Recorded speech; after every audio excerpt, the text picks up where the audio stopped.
Hey everyone, welcome back to the channel. Today, I want to tell you a story. Not just any story, but a story that might change the way you look at rejection forever. Because after this, I truly believe you will never fear rejection again. Let me take you back to a small room with a single window and a wooden desk pressed against the wall.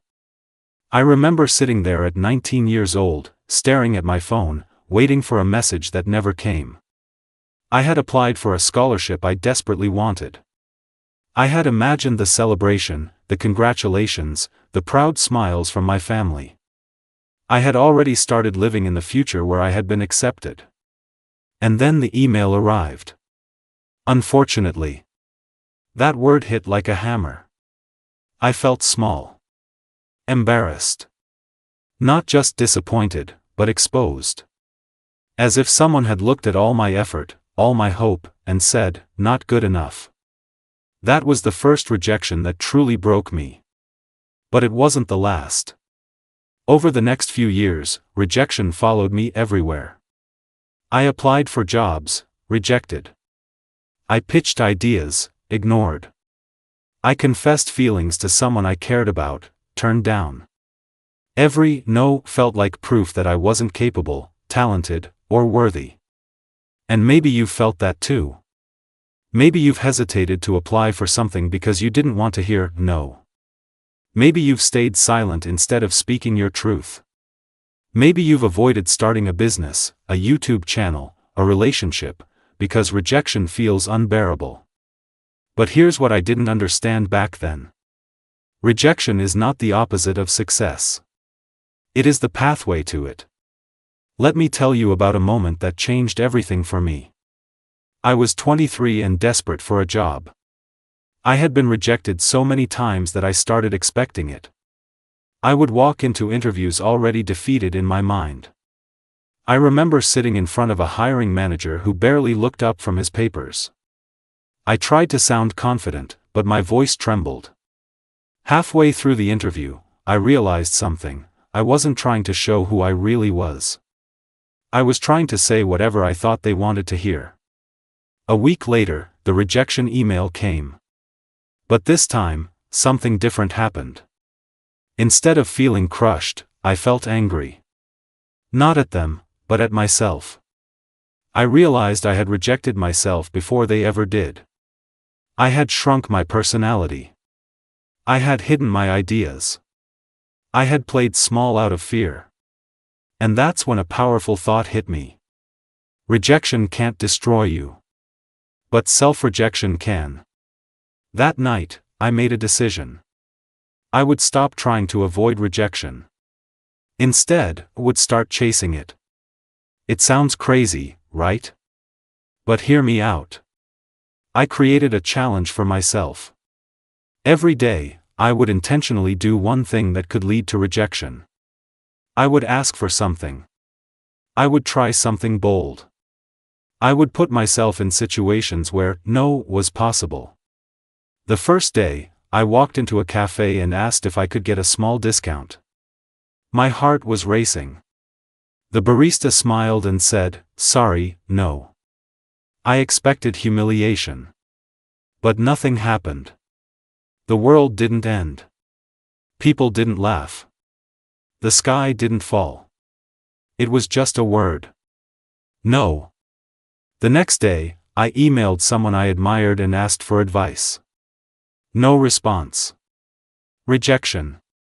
The day after that, I shared an idea in a group discussion instead of staying quiet. Someone criticized it. Rejection. But something strange began to happen. The more I faced rejection, the less power it had over me. I started to realize that rejection is not a verdict on your worth. It's simply feedback about fit, timing, or preference. When someone says no, they are not rejecting your entire existence. They are rejecting a specific request, in a specific moment, under specific circumstances. But we make it personal. We turn no into "I'm not good enough." We turn "not this time" into "never." We turn one closed door into a belief that all doors are locked. Let me tell you another part of the story. Months after starting my rejection challenge, I applied for a role that felt completely out of my league. It was a position at a growing company, and I barely met half the qualifications. The old me would have talked myself out of applying. You're not ready. You'll embarrass yourself. They'll laugh at your resume. But this time, I applied anyway. The interview process was intense. Multiple rounds. Tough questions. At one point, I stumbled so badly on a technical question that I was sure it was over. I went home expecting another rejection email. But instead, I received an offer. I was shocked. Later, I asked the hiring manager why they chose me. He said something I will never forget. You weren't the most experienced candidate. But you were the only one who admitted when you didn't know something and then explained how you would learn it. That confidence stood out. Confidence. Not perfection. Not genius. Not flawless performance. Confidence. And confidence is born from surviving rejection. If you avoid rejection your whole life, you avoid growth. Because growth lives on the other side of discomfort. Think about a child learning to walk. They fall hundreds of times. If they interpreted each fall as rejection from the ground, they would never stand up again. But they don't overthink it. They fall, they cry, they try again. Somewhere along the way, we learn to fear falling. We learn to attach our identity to outcomes. But what if rejection is simply redirection? There was a time when I wanted to start creating content online. I was excited. I had ideas. But I kept imagining the comments. What if people hate it? What if no one watches? What if I look stupid? For months, I did nothing. Then one day, I remembered my own lesson. Chase rejection. So I uploaded my first video. It was awkward. The lighting was bad. My voice sounded strange to me. And yes, some people criticized it. But something amazing also happened. Some people connected with it. If I had let fear of rejection win, I would have rejected myself from the opportunity to impact others. And that's the real cost of fear. It's not the pain of hearing no. It's the life you never live because you were too afraid to ask. Rejection is information. When someone says no to your job application, it tells you something about your current skill set or that company's needs. When someone rejects your business idea, it gives you data about the market. When someone doesn't return your feelings, it reveals compatibility, not your value. You are not everyone's choice. And that's okay. Not everyone is yours either. Imagine if every door opened for you.